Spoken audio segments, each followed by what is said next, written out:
Assalamualaikum warahmatullahi wabarakatuh. Perkenalkan, nama saya Riza Sativiani Rahmawati, NPM 174100069 dari kelas 6B. Mahasiswa Pendidikan Bahasa dan Sastra Indonesia, Fakultas Pendidikan Bahasa dan Seni, Universitas PGRI Semarang. Pada saat ini, saya sedang melaksanakan ujian praktik mata kuliah Seminar Bahasa Indonesia. Untuk makalah yang akan saya presentasikan berjudul Analisis Kesalahan Bidang Morfologi pada karangan teks narasi peserta didik kelas 8 SMP Negeri 14 Semarang tahun ajaran 2020-2021. Latar belakang dari pembuatan makalah ini adalah karangan yang dibuat peserta didik masih banyak kita temukan kesalahan berbahasa yang dilakukan oleh peserta didik itu sendiri tanpa dia sadar. Ketika dia menuliskan sebuah kalimat yang merasa kalimat tersebut sudah benar, akan tetapi kesalahan berbahasa pada bidang morfologi yang ia tulis itu salah. Salah satu manfaat dari kesalahan berbahasa pada bidang morfologi adalah untuk menganalisis bentuk kesalahan berbahasa pada karangan peserta didik. Tujuannya yaitu untuk menganalisis jenis kesalahan dalam bidang morfologi pada karangan peserta didik, karena di dalam karangan peserta didik pasti ada berbagai jenis kesalahan yang terjadi dalam sebuah karangan tersebut. Nah, manfaatnya untuk mengetahui kesalahan bidang morfologi pada karangan teks narasi peserta didik kelas 8 SMP Negeri 14 Semarang tahun ajaran 2020-2021. Untuk pengertian morfologi, yaitu cabang ilmu linguistik yang mengidentifikasi satuan-satuan dasar bahasa sebagai satuan gramatikal. Morfologi mempelajari seluk-beluk bentuk kata serta pengaruh perubahan-perubahan bentuk kata terhadap golongan dari arti kata. Dapat dikatakan bahwa morfologi mempelajari seluk-beluk bentuk kata serta fungsi perubahan-perubahan bentuk kata, baik fungsi gramatikal maupun fungsi semantik. Kesalahan berbahasa dalam bidang morfologi disebabkan oleh berbagai hal. Klasifikasi kesalahan dalam tataran morfologi ada kesalahan afiksasi, ada kesalahan reduplikasi, dan kesalahan pemajemukan. Untuk pertama yang akan kita bahas adalah kesalahan bidang afiksasi. Pada kesalahan bidang afiksasi ini ada beberapa jenis, di antaranya ada afiks yang luluh tidak diluluhkan, di mana pada afiks ini awalan men memasuki kata dasar yang dimulai huruf te, se, ke, dan pe harus luluh menjadi men, men, meng, dan mem. Misalnya, kata dasar tarik mendapat awalan men menjadi menarik. Jadi huruf te itu diluluhkan menjadi menarik. Untuk yang kedua adalah afiks yang tidak luluh diluluhkan.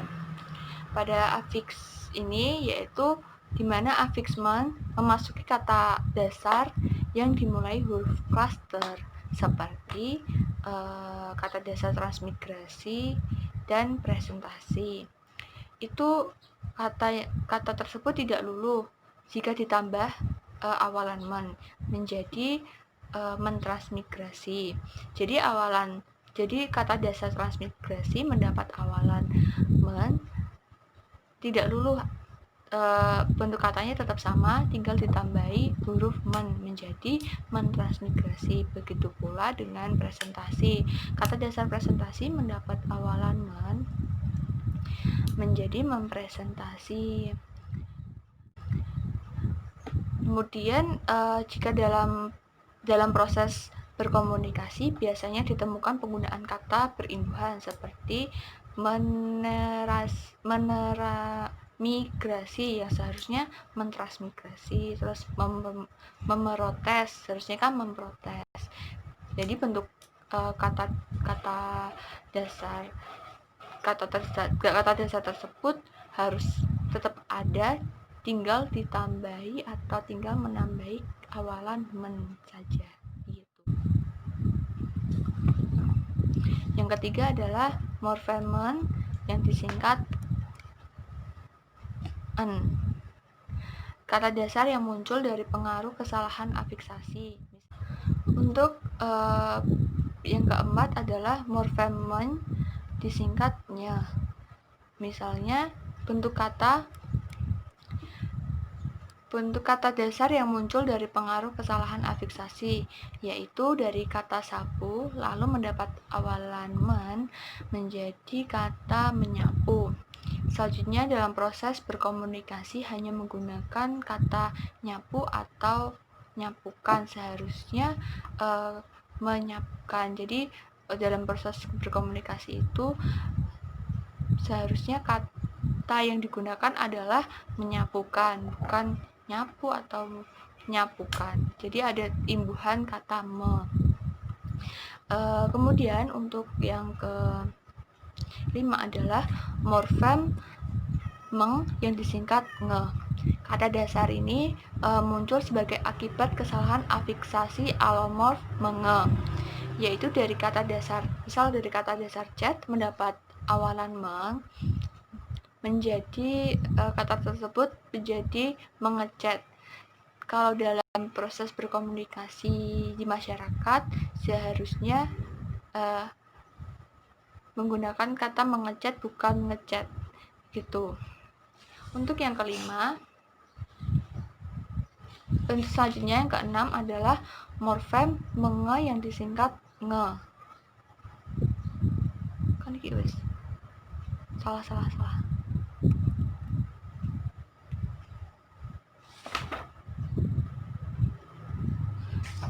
Selanjutnya adalah morfem meng yang disingkat eng.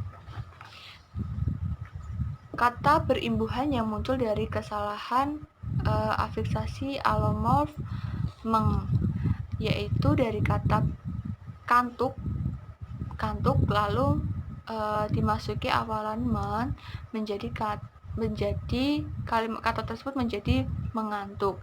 Selanjutnya dalam proses berkomunikasi di masyarakat hanya menggunakan kata ngantuk, seharusnya mengantuk.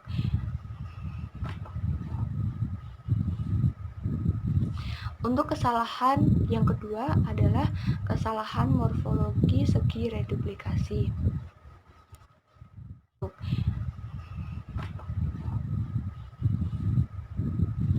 Untuk kesalahan yang kedua adalah kesalahan morfologi segi reduplikasi.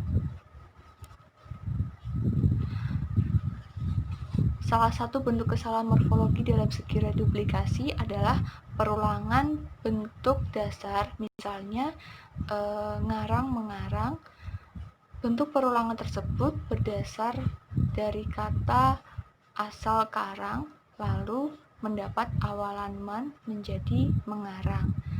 Selanjutnya kata dasar mengarang ini mengalami proses reduplikasi. Jadi dari kata mengarang mendapat proses reduplikasi yang semestinya atau yang seharusnya karang mengarang.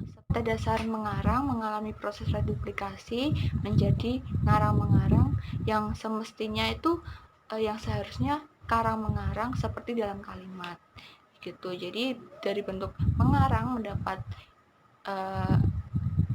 mengalami proses reduplikasi menjadi karang mengarang seperti pada sebuah kalimat. Jadi bukan ngarang mengarang.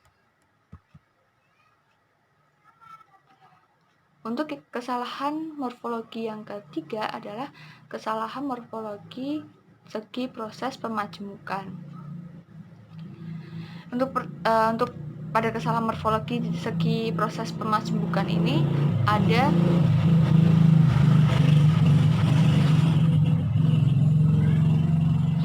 pada kesalahan morfologi segi proses pemajemukan ini Ada beberapa jenis, diantaranya kata majemuk yang seharusnya disatukan tetapi ini malah dipisahkan.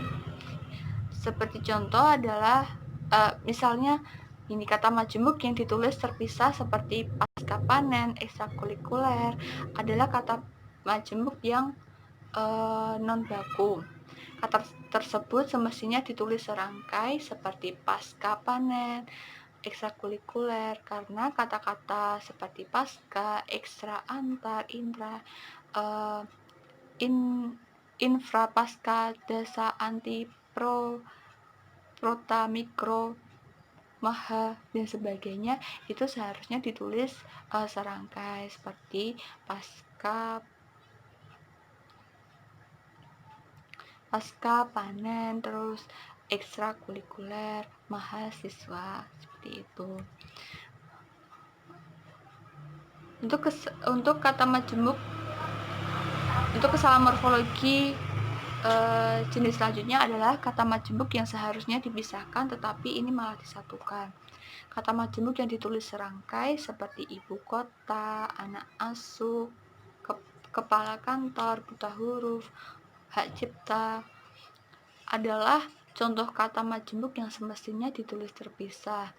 Misalnya ibu, kemudian spasi kota, anak spasi asuh, kepala spasi kantor, buta spasi huruf, juru spasi masa, karena kedua kata tersebut adalah masing-masing dari kata dasar yang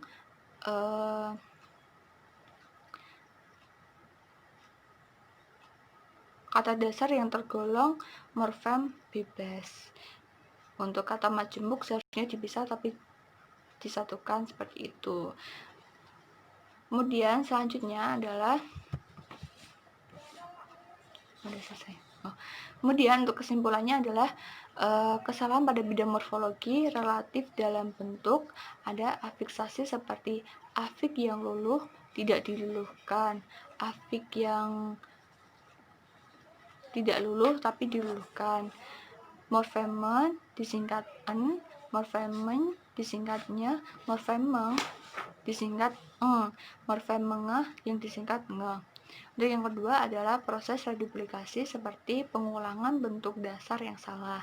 Untuk yang ketiga adalah proses pemajemukan seperti kata majemuk yang seharusnya disatukan penulisannya akan tetapi malah dipisahkan. Kemudian untuk proses majemuk yang seharusnya dipisahkan penulisannya itu malah disatukan. Mungkin itu saja presentasi dari saya. Semoga ada manfaat yang bisa diambil. Itu saja dari saya. Jika ada kesalahan atau kekurangan, saya mohon maaf yang sebesar-besarnya. Billahi taufiq wal hidayah. Wassalamualaikum warahmatullahi wabarakatuh.